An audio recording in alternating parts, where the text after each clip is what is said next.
அல்லாஹுடைய தூதர் ஸல்லல்லாஹு அலைஹி வஸல்லம் ஒரு முறை நபித்தோழர்கள் அல்லாஹுவை சப்தமிட்டு அழைத்துக் கொண்டிருக்கும் போது சொன்னார்கள், நீங்கள் காது கேட்காதவனை அழைக்கவில்லை, உங்களை விட்டு தொலைவில் இருப்பவனை அழைக்கவில்லை, நீங்கள் கேட்கக்கூடிய பார்க்கக்கூடிய உங்கள் பிடரி நரம்புக்கும் மிக சமீபத்தில் இருக்கக்கூடிய ரப்பை அழைக்கிறீர்கள், கண்ணியத்தோடு சப்தம் இல்லாமல் அழையுங்கள் என்று அல்லாஹுடைய தூதர் ஸல்லல்லாஹு அலைஹி வஸல்லம் அவர்கள் சொன்னார்கள்.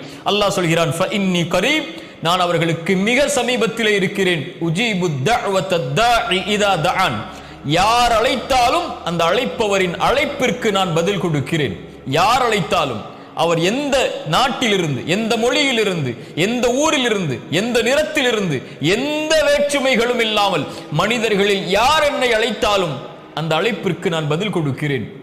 ஃபல் யஸ்தஜீபு லி, அவர்கள் என்னையே அழைக்கட்டும். வல் யுமினூ பி, அவர்கள் என் மீதே நம்பிக்கை கொள்ளட்டும் என்று அல்லாஹ் ரப்புல் ஆலமீன் சொல்கிறான்.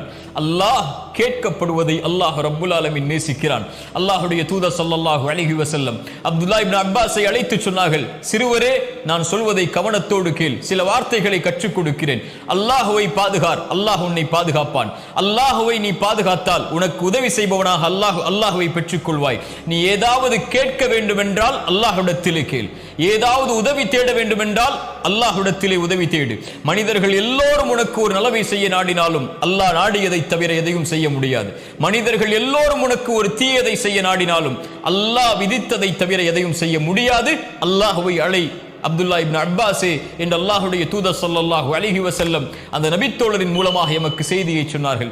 அல்லாஹ் கேட்கப்படுவதை அல்லாஹ் விரும்புகிறான்.